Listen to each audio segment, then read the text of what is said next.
الحمد لله رب العالمين والصلاة والسلام على أشرف الأنبياء والمرسلين وعلى آله وصحابه أجمعين. فقد قال الله تعالى في شان عظمة حبيبه الكريم: إن الله وملائكته يصلون على النبي يا أيها الذين آمنوا صلوا عليه وسلموا تسليما. اللهم صل على سيدنا شفيعنا حبيبنا نبينا مولانا محمد بارك وسلم صلوا عليه صلاة وسلام عليك يا رسول الله صلی اللہ تعالیٰ علیہ وسلم. ایک اور دفعہ باوز بلند درود پاک پڑھیں. اللہم صلی علی سیدنا شفیعنا وحبیبنا ونبینا مولانا محمد بارک وسلم صلوا علیہ صلاة وسلام علیک یا رسول اللہ صلی اللہ تعالیٰ علیہ وسلم. اللہ رب العزت کا لاکھ لاکھ کروڑوں احسان ہے کہ مالک مولا نے ہم تمام کو ایمان کی دولت سے مالا مال فرمایا اور ہم تمام کو اس کی عبادت کرنے کی توفیق عطا فرمائے. اللہ تعالیٰ ہم تمام کو پنج وقتہ نمازیں پابندی کے ساتھ اور اس ماہ مبارک کے روزے پورے پورے رکھنے کی توفیق عطا فرمائے. عزیزان محترم، جیسے کہ آج جمعہ کا دن ہے، اللہ رب العزت کا بے پناہ کرم ہے. یوں تو جمعہ کے بے شمار فضائل آپ نے قبل سماعت فرمائے کہ جمعہ کی جو گھڑی شروع ہوتی ہے مغرب سے لے کر آج مغرب تک، شب جمعہ اور جمعہ کا دن اللہ رب العزت ہر ساعت میں کئی لاکھ گنہگاروں کی مغفرت فرماتا ہے. اور جب یہ عام مہینوں میں جب جمعہ آتا ہے تو اس کا یہ حال ہے، اور جب جمعہ رمضان شریف میں آیا ہے اور جتنے جمعہ ہمیں ملیں گے تو ہر جمعہ کی ایک ایک گھڑی، ایک ایک لمحہ بھی اللہ رب العزت اپنے ان گنہگار بندوں کی مغفرت فرماتا ہے جن پر جہنم واجب ہو چکی ہے. اور عزیزان محترم، اللہ کے حبیب سرور کائنات صلی اللہ تعالی علیہ وآلہ وسلم کے صدقے اللہ تبارک و تعالی اپنے بندوں پر جو رحم فرماتا ہے، کرم فرماتا ہے، کہ اسی طریقے سے اللہ تعالیٰ نے امت محمدیہ صلی اللہ تعالیٰ علیہ وسلم پر جو کرم فرمایا کہ اسے 2 نور عطا فرمائے اور پھر 2 اندھیروں کو دور فرمایا. حضرت سیدنا موسیٰ کلیم اللہ علیہ السلام نے عرض کی: اے باری تعالیٰ، تو نے امت محمدیہ صلی اللہ تعالی علیہ وآلہ وسلم کو 2 نور کون سے عطا فرمائے اور 2 اندھیرے جو ان سے دور ہوئے وہ کون سے ہیں؟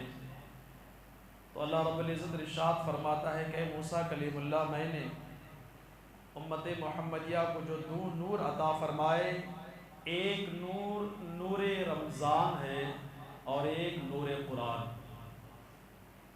یہ 2 نور میں نے انہیں عطا فرمائے. تو پھر فرمایا کہ 2 اندھیرے جو ان سے دور فرمائے وہ کون سے ہیں؟ تو ایک اندھیرا قبر کا اور دوسرا قیامت کے دن کا. تو عزیزان محترم، وہ بندہ خوش نصیب ہے کہ جس نے اپنی زندگی میں اللہ اور اس کے رسول کے احکام پر عمل کیا اور اس نے اپنی آخرت کو سنوارا. اس کے لیے قبر بھی اندھیرا نہیں بلکہ قبر بھی اس کے لیے نور ہوگی، روشنی ہوگی.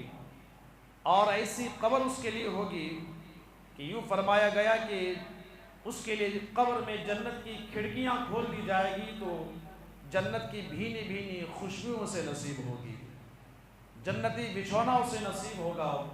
اور فرشتے بھی اس نیک بندے کو کہیں گے کہ سو جا جس طریقے سے پہلی رات کی دلہن سوتی ہے. کتنا خوش نصیب ہے وہ بندہ جس نے زندگی میں ساری مشکلاتوں کا سامنا کرنے کے باوجود اس نے اللہ رب العزت کی عبادت کی، نماز، روزہ، ان تمام فرائض کو اس نے انجام دیا. کیوں؟ اس لیے میں کہہ رہا ہوں کہ بعض ایسے ہوتے ہیں کہ تھوڑی سی پریشانی مشکلات کی وجہ سے یا پھر نماز سے دور ہو جاتے ہیں اور رمضان کا مہینہ پانے کے باوجود جو مشکلات ہوتی ہیں ان وجہ سے رمضان کے ایسے عظیم روزے چھوڑ دیتے ہیں کہ جو ایک روزہ ماہ مبارک کا ایسا ہے کہ آپ پوری زندگی بھی روزے رکھتے رہیں لیکن ماہ رمضان کے ایک روزے کے برابر نہیں ہو سکتا۔ اس کی عظمت ایسی ہے، اس کی برکت ایسی ہے، اللہ رب العزت نے جو عطا فرمائی۔ اور اللہ کے حبیب صلی اللہ تعالیٰ علیہ وسلم ارشاد فرماتے ہیں کہ اگر کوئی روزے دار کو پانی پلاتا ہے اور ایسی جگہ پانی پلایا جہاں پر پانی ملتا ہے، چاہے وہ فرات کے کنارے پر ہو، پانی کے سمندر کے بازو ہو، دریا اس کے بازو ہو، پانی پینے کی چیز، پانی پینے کا ذریعہ اس کے بازو میں ہو، لیکن ایسی جگہ بھی اگر کوئی بندہ ایک روزے دار کے لیے پانی پلا دیتا ہے، اللہ کے حبیب صلی اللہ علیہ وسلم ارشاد فرماتے ہیں کہ وہ بندہ ایسے گناہوں سے پاک و صاف ہو جاتا ہے جیسے آج ہی وہ اپنے ماں کے شکم سے باہر آیا ہو۔ کس قدر اللہ رب العزت اپنے بندوں پر مہربان ہے۔ ہم غور تو کریں، آج ہم کسی نہ کسی بہانہ بنا کر روزوں کو چھوڑنے کی کوشش کرتے ہیں، اور بعض کا تو یہ ذہن ہوتا ہے کہ اگر روزہ رکھنا ہے تو ہمیں نماز پڑھنے کے لیے وقت نہیں ملتا، تو ہم نماز نہیں پڑھ سکتے تو ہم روزے بھی نہیں رکھیں گے۔ اس طریقے کا بھی ذہن بنایا ہے، اور بعض تو ایسے ہوتے ہیں کہ ہم رمضان کے صرف بڑے بڑے روزے رکھیں گے۔ اب یہ بڑے کون سے ہو گئے، یہ چھوٹے روزے کون سے ہو گئے، یہ آدمی کا جو ذہن بنا ہے۔ اور بعض گھروں میں بھی کچھ ایسا ماحول ہوتا ہے کہ بچپن میں یہ کہا جاتا ہے کہ تمہیں صرف بڑے بڑے روزے رکھائیں گے، جیسے جمعہ کا روزہ یا 20 رمضان کا روزہ یا 25 رمضان کا روزہ، ایک ذہن میں اس کے بعد بٹھا دی جاتی ہے، اور وہ بڑا ہو کر بھی اسی پر عمل پیدا ہو جاتا ہے کہ میں صرف رمضان کے بڑے بڑے روزے رکھوں گا۔ یاد رکھیں، رمضان شریف کا ایک ایک روزہ بھی بہت قیمتی روزہ ہے۔ اور پھر یہ بھی سوچتے ہیں کہ ہمیں نماز پڑھنے نہیں ملتا۔ نماز الگ عبادت ہے، روزہ الگ عبادت ہے۔ عزیزان محترم، نماز جیسے 5 وقتہ ہر عاقل بالغ مکلف پر فرض ہے، اسی طریقے سے روزہ بھی ہر مسلمان عاقل بالغ مکلف پر روزے بھی فرض ہیں۔ تو جان بوجھ کر جو روزہ چھوڑ دیتا ہے یا نماز چھوڑ دیتا ہے، اس کے لیے سخت وعید آئی ہے، اور پھر جہنم کی وہ تپتی ہوئی آگ اس کے لیے تیار ہے۔ اللہ رب العزت کا ہم لاکھ لاکھ شکر ادا کرے، کروڑا اس کا احسان ہے ہم پر کہ اس نے ہمیں رمضان جیسا مہینہ عطا فرمایا۔ کیوں؟ اس لیے کہ اے میرے بندے، جب تو گناہوں سے سرابور ہو چکا ہے، تو گناہوں میں ڈوب چکا ہے، تو میں ایسی راتیں اور ایسے مہینے عطا کرتا ہوں کہ جس کے ذریعے سے رب چاہتا ہے کہ میرا بندہ گناہوں سے پاک و صاف ہو جائے۔ تو اگر ایسے میں بھی اگر ہم اپنے آپ کو پاک و صاف نہیں کریں گے تو پھر کب کریں گے؟ کیا کفن میں لپٹ جانے کے بعد کریں گے؟ آنکھیں بند ہو جانے کے بعد کریں گے؟ لوگ ہمارے پاؤں کے انگوٹھے باندھ لیں اس کے بعد ہم کریں گے؟ لوگ ہمارے ناک میں روئی ٹھوس دیں، کیا اس وقت ہم تیاری کریں گے؟ کیا اس وقت ہم اپنے آپ کو پاک کرنے کی کوشش کریں گے؟ نہیں، ہرگز نہیں۔